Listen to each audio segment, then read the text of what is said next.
It's a beautiful time and session with Diadem Counsels, and I want to appreciate everyone who participated in the self-love stroke hyping challenge with Diadem Counsels. People were given this opportunity to say beautiful things about themselves. It was awesome. It was amazing.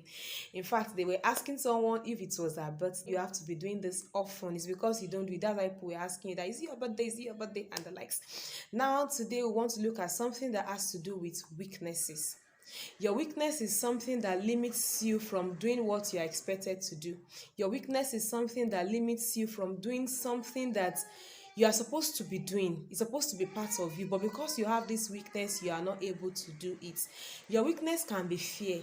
Your weakness can be low self-esteem. And you know that when you have this weakness, it makes you to see yourself as I am an ordinary person. I can't achieve this. I can't do this. They asked me to do this, I can't do it. They asked me to go to this place, I can't go there. Maybe because you are shy, because you are afraid, because you have low self-esteem. You can't look at people eyeball to eyeball and communicate with them. When you walk on the street, you start picking your eyes, start picking your faces and the likes. When you are talking to someone, you look down and the likes. That may be your own weakness. But let me tell you something today. Because you have that weakness, it may actually make you to think and you start pondering on this thing like I can actually do this. Don't look down on yourself because you have a weakness. When you start looking down on yourself because you have a weakness, it will make you to go far. It will make you to achieve what you are supposed to achieve. What you have to do now is accept the fact that you have a weakness and be ready to work on them. Okay, I know I have this weakness. What and what can I do to improve? What can I do to achieve this thing? That is what makes you to be an extraordinary person. Don't just sit down and say, okay, I have this weakness. I will just sit back.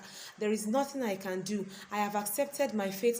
Let's assume you have someone with one disability or the other, and they told you that, okay, this thing was actually done or this thing was made by this person. You cheer the person up, you'll be like, wow, so this person can do this. But if they should tell you that this thing was done by a normal person, you'll be like, and what's special about it? She has hands, she has legs, she has mouth, she can see. Now let's come back to your weakness.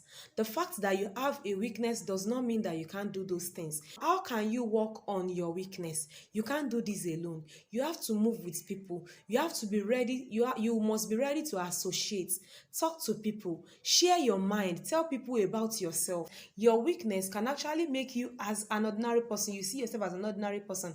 Your weakness can actually make you to do extraordinary things and to do it in an extraordinary way.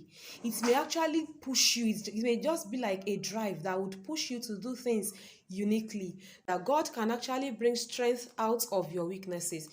Even though you have a weakness, you can still influence lives. You can still impact lives. You can still affect lives. I love you all and do have a wonderful day.